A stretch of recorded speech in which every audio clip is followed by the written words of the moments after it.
اہل بیت کے بقیہ افراد کو مدینہ منورہ بھجوانے سے پہلے حضرت امام سجاد علیہ السلام کو یزید نے بلایا اور کہا کہ ابن زیاد پر لعنت ہو، واللہ اگر میں ہوتا تو حسین پر جو کچھ کہتے مان لیتا، خواہ اس میں میرا نقصان ہی ہوتا، لیکن خدا کو یہی منظور تھا جو تم نے دیکھا۔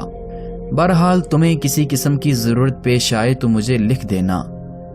برادران اسلام، یہاں پر ایک بات کو واضح کرتا جاؤں کہ یزید نے یہاں پر اپنی بے گناہی ثابت کرنے کی ایک ناکام کوشش کی، حالانکہ تمام عالم اسلام جانتا ہے کہ یزید ہی وہ لعنتی تھا جس نے اپنے پالتو کتے ابن زیاد کو یہ لکھا تھا کہ یا تو امام علی مقام امام حسین سے میری بیعت لو، اگر وہ بیعت نہ کریں تو انہیں شہید کر دینا۔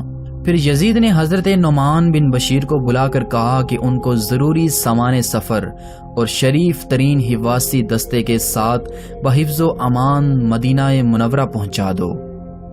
انہوں نے اس خدمت کو اپنی آخرت کی بخشش کا بہانہ سمجھ کر قبول کیا اور بڑے ادب و احترام اور انتہائی راحت و آرام کے ساتھ مدینہ منورہ پہنچایا۔ اہل بیت ان سپاہیوں کے پاکیزہ قلوب اور ان کے شریفانہ سلوک اور حسن خدمت سے بہت متاثر ہوئے، چاہا کہ حسن سلوک کا ان کو کچھ صلہ دیا جائے۔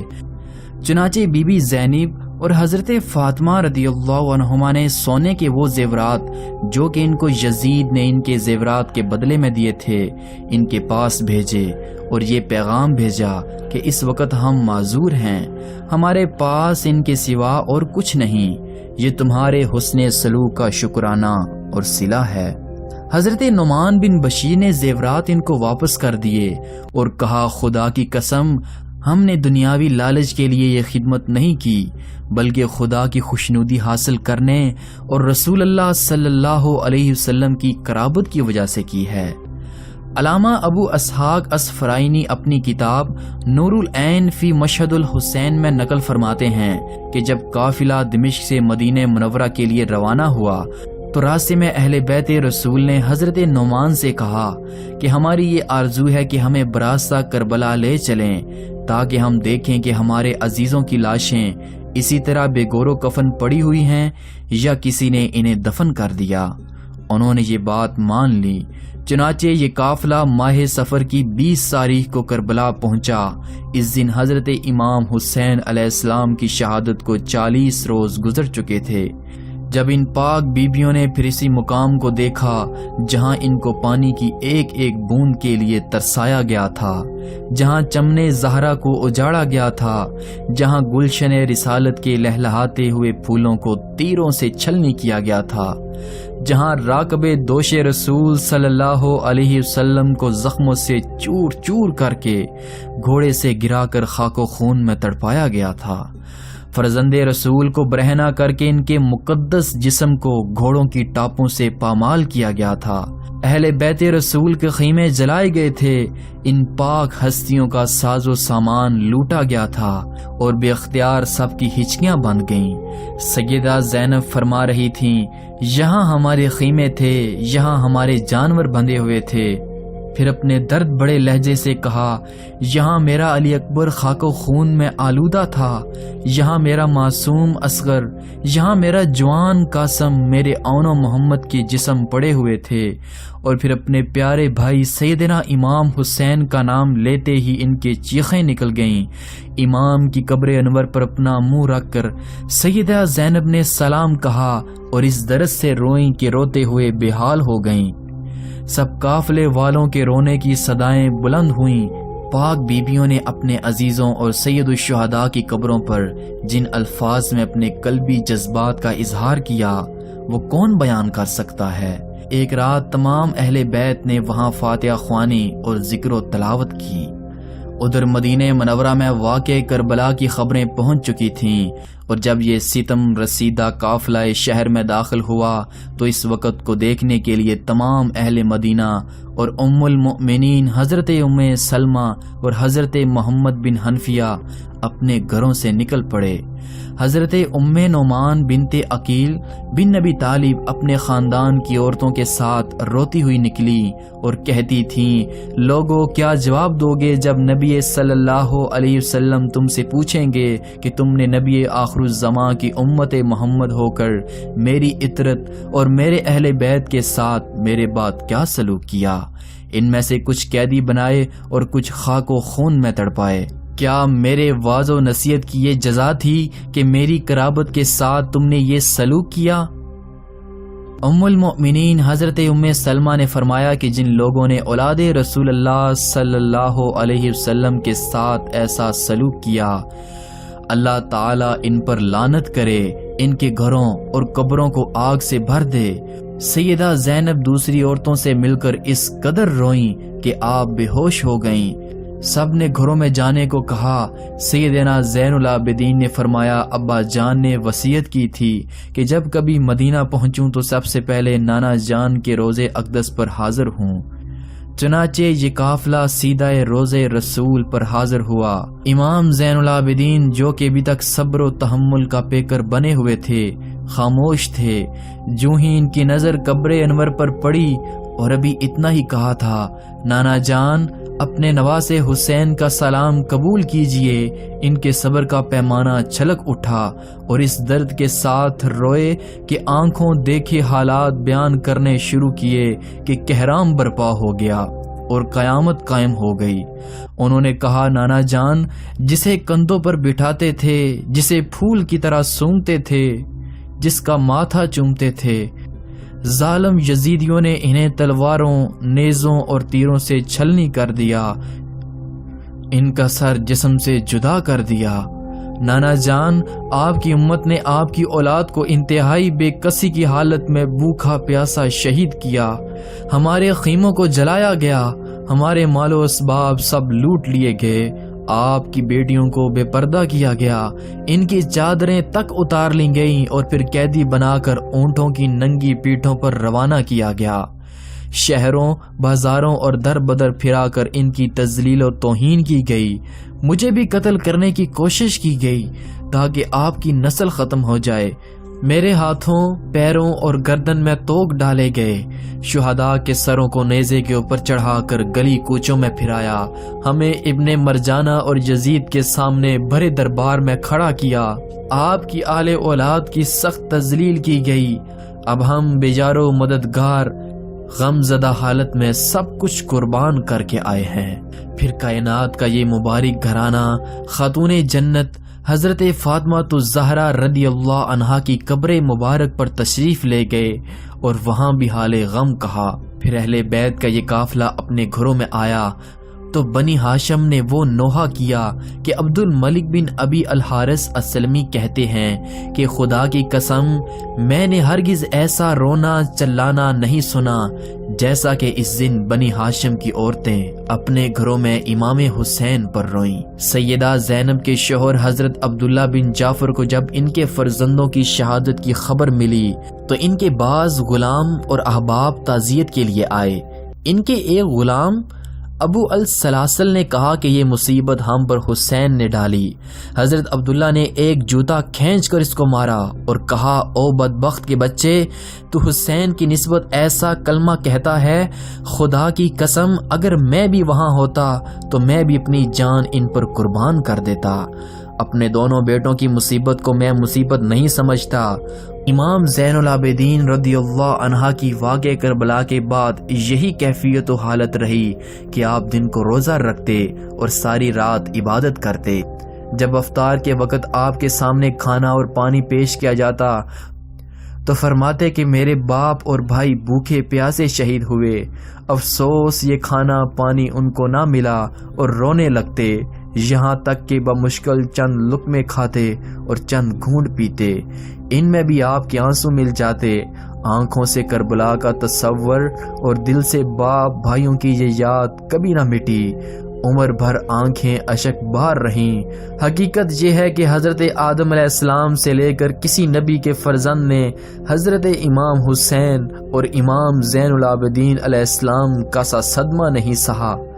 یہ انہی کا صبر و استقلال تھا جو خاص عطائے الہی تھا۔ حضرت عثمان غنی کی شہادت کے بعد 3 دن تک مسند خلافت خالی رہی۔ مدینہ منورہ میں ہر طرف باغیوں کا زور تھا۔ خلافت امور سنبھالنا بھی ضروری تھا۔ چنانچہ صحابہ کی جماعت میں اس وقت حضرت علی کرم اللہ وجہہ کی ذات گرامی ہی ایسی تھی جنہیں خلیفہ منتخب کیا جا سکتا تھا۔ چنانچہ مہاجرین و انصار صحابہ میں سے چند صحابہ حضرت علی المرتضیٰ کی خدمت میں پہنچے اور خلافت کی پیشکش کی۔ حضرت علی رضی اللہ تعالی عنہ نے جواب دیا، مجھے خلافت کی کوئی حاجت نہیں، تمہارا دل جسے چاہے خلیفہ بنا لو، میں بھی اسے قبول کر لوں گا۔ جماعت صحابہ نے پھر عرض کی کہ آپ کے ہوتے ہوئے کوئی دوسرا اس منصب کا مستحق نہیں ہو سکتا، آپ کے ہوتے ہوئے ہم کسی دوسرے کو خلیفہ نہیں بنا سکتے۔ حضرت علی نے پھر معذرت کی اور فرمایا کہ امیر ہونے کے بجائے مجھے مشیر بننا زیادہ پسند ہے۔ آخرکار لوگوں نے بہت زیادہ اصرار کیا کہ ہم آپ ہی کے ہاتھوں پر بیعت کرنا چاہتے ہیں۔ مسلمانوں کو انتشار سے بچانے اور ملت اسلامیہ کے مفاد میں آپ نے یہ پیشکش قبول فرما لی اور مسلمانوں نے آپ کے ہاتھ پر بیعت کر کے آپ کو چوتھا خلیفہ تسلیم کر لیا۔ خلافت کے منصب پر فائز ہونے کے بعد حضرت سیدنا علی المرتضیٰ کے لیے سب سے اہم ترین معاملہ حضرت عثمان غنی کے قاتلوں کو گرفتار کرنا اور ان سے قصاص لینا تھا۔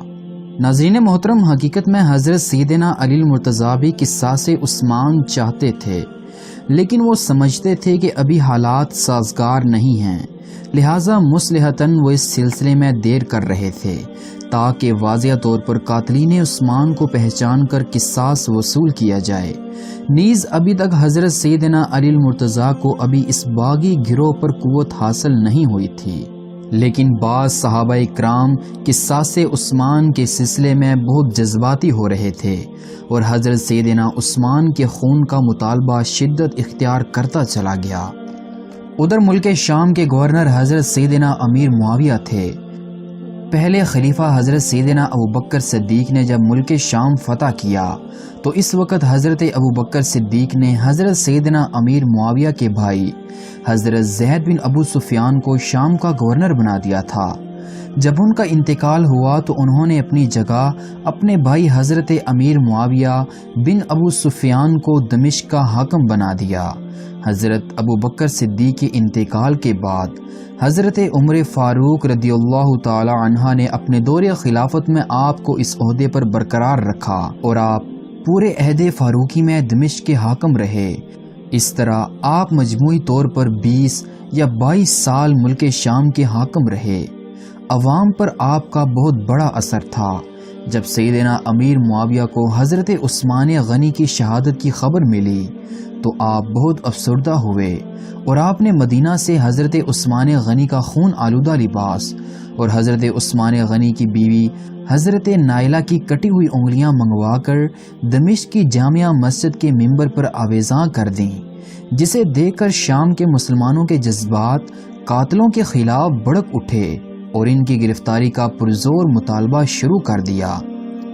اور یہ مطالبہ اس قدر شدت اختیار کر چکا تھا کہ بہت سے لوگوں نے حضرت سیدنا علی المرتضیٰ کی خلافت کو ماننے سے انکار کر دیا۔ جب حضرت علی کو اس بات کا علم ہوا تو آپ نے حضرت امیر معاویہ کو معزول کرنے کے احکامات جاری کیے، لیکن آپ معزول نہ ہوئے اور ایک مضبوط لشکر تیار کر کے حضرت علی کو خلافت سے ہٹانے کی تیاری کرنے لگے۔ حضرت علی المرتضیٰ کو جب اس حقیقت کا علم ہوا تو آپ نے سیدنا امیر معاویہ کے خلاف جنگ کی تیاری شروع کر دی۔ ام المؤمنین حضرت عائشہ صدیقہ ہر سال حج کرنے کے لیے مکہ مکرمہ تشریف لے جاتی تھیں۔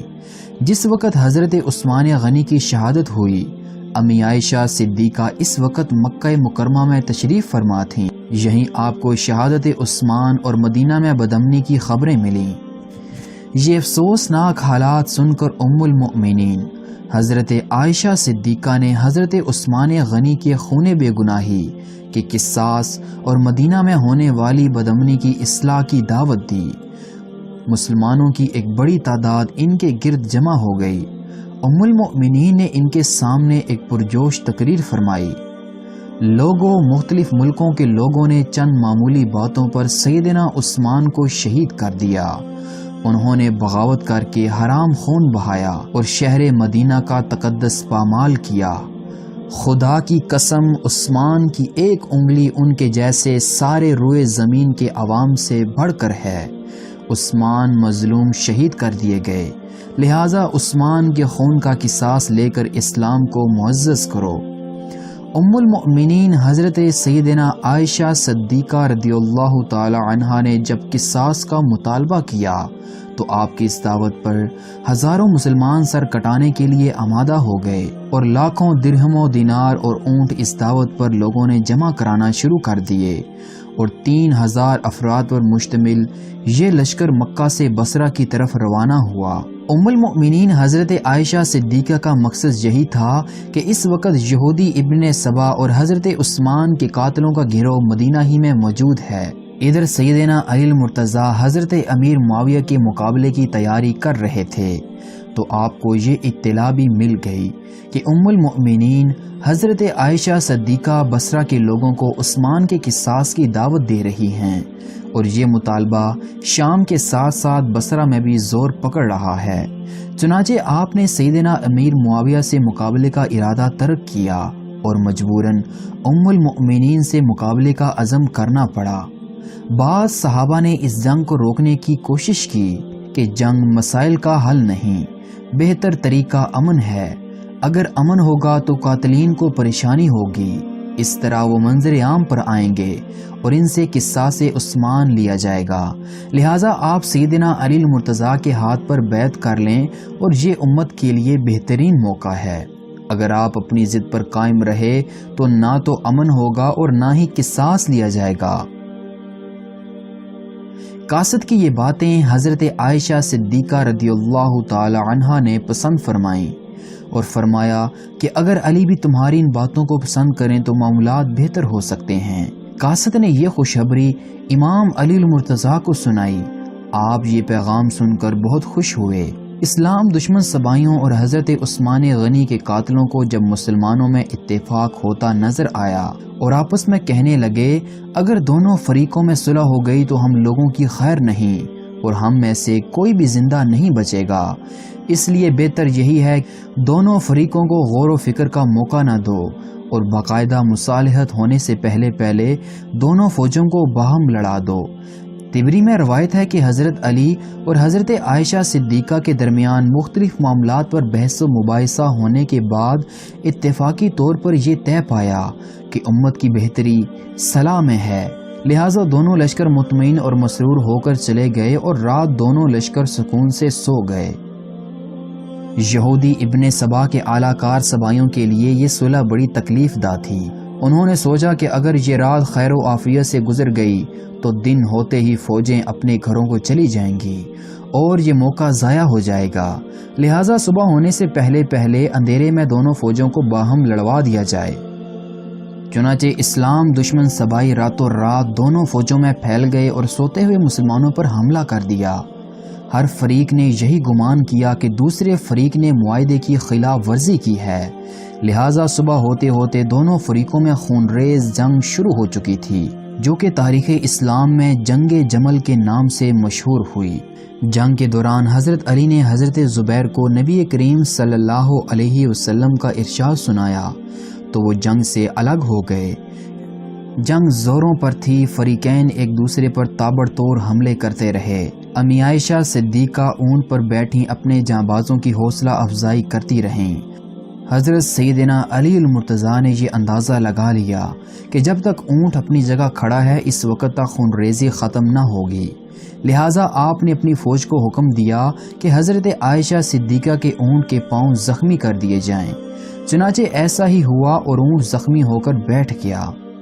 اونٹ بیٹھتے ہی جنگ کا نقشہ بدل گیا۔ حضرت عائشہ صدیقہ کی فوج کی ہمت ٹوٹ گئی۔ جنگ ختم ہونے پر حضرت علی نے ام المؤمنین حضرت عائشہ صدیقہ رضی اللہ تعالی عنہ کے بھائی حضرت محمد بن ابی بکر کو حکم دیا کہ وہ جا کر ام المؤمنین کی خیریت دریافت کریں کہ انہیں کوئی زخم تو نہیں لگا۔ چند دن آرام کرنے کے بعد حضرت عائشہ صدیقہ رضی اللہ تعالی عنہ کو عزت و احترام کے ساتھ مکہ روانہ کر دیا۔ مکہ جاتے وقت آپ نے لوگوں سے فرمایا، اے میرے بیٹو، یہ جنگ غلط فہمی کا نتیجہ تھی، لہٰذا ہمیں ایک دوسرے کے ساتھ زیادتی نہیں کرنی چاہیے۔ میرے اور علی کے درمیان جو ساس اور داماد میں کبھی کبھی ہو جایا کرتی تھی، اس کے علاوہ کوئی رنجش نہیں۔ مسند احمد میں روایت ہے کہ ام المؤمنین حضرت عائشہ صدیقہ اس جنگ کی وجہ سے ندامت کرتی رہیں، اور جب اس جنگ کا خیال آتا تو زاروں کی طرح رونے لگتیں اور فرماتی کہ کاش آج سے 20 سال پہلے میں اس دنیا سے رخصت ہو چکی ہوتی۔